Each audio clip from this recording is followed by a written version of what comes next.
The accounts receivable turnover ratio measures how efficiently we collect our cash from our customers who owe us.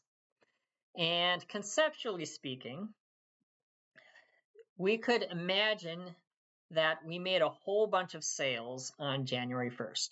And then we waited to collect all of those sales. And then we made a whole bunch more sales.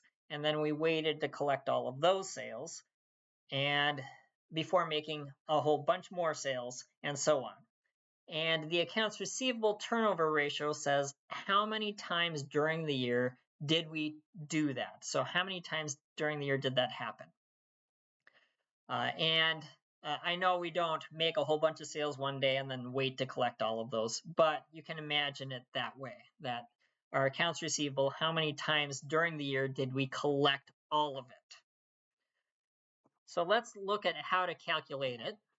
First thing that we need is we need to know what is the average accounts receivable. And usually we calculate the average by taking the beginning accounts receivable on the balance sheet and the ending and averaging those two.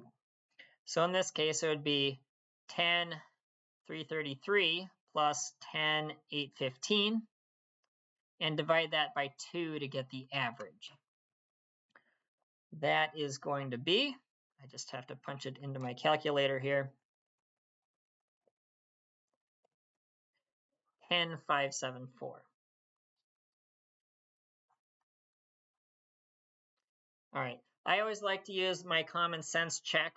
If I'm doing an average, the number I come up with should be between the two numbers that I was averaging. So I'm just going to do my common sense check. Is 10,574 between these two numbers? It is. So again, I always just like doing that common sense check, and I encourage you to do that too. Just make sure the numbers all make sense. All right, so we're going to take that number and we are going to look at our sales that we made. So we made 91,854 in sales this year.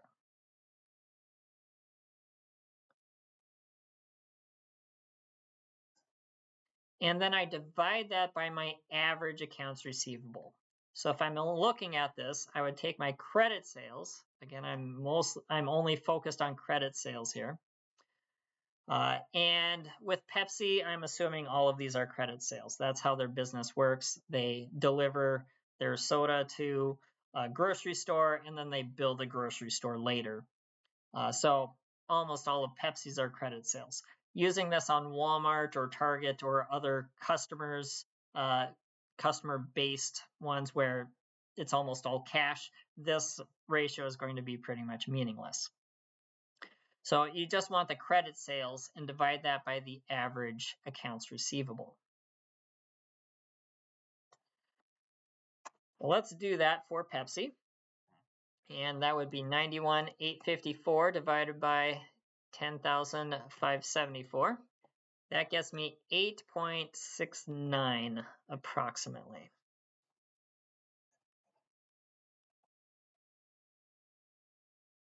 Oh, I don't know why I did 10. 8.69.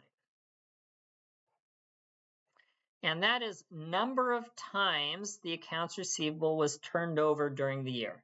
So again, conceptually, we can imagine this, that Pepsi made a whole bunch of sales, collected all those sales, made a bunch of sales, collected all of those sales. That happened 8.69 times this year. Now, to make this a little bit more meaningful for us, we want to turn this into days. And in a 365-day year, I'll just go 365 divided by my turnover.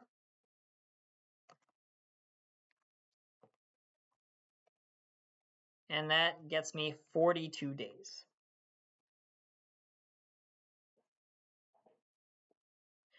Now, what does 42 days mean? That's actually our average collection period. So from the time that we make a sale to the time that we collect it from the customer, it takes 42 days.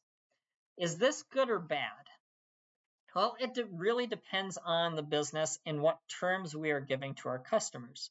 if we are giving our customer terms of net 30, meaning they're supposed to pay their bills within 30 days, and on average, our customers are taking 42, there's a problem that all of our customers on average are paying late. So that's a problem, and we'd probably work on our collections department to work on that and make our collection period faster. However, if our terms that we give our customers are net 45, meaning they have 45 days to pay us, this is actually pretty good because our customers are paying within the time that they're supposed to be. And so this would actually be better. So it all depends on what are the terms that we're giving our customers. In general, the faster we collect money, the better off we are. So just from a cash management standpoint, we want to collect cash as quickly as we can. So calculating the accounts receivable turnover ratio and the days in sales ratio, which is this 42 days, that helps us manage and evaluate our collections department.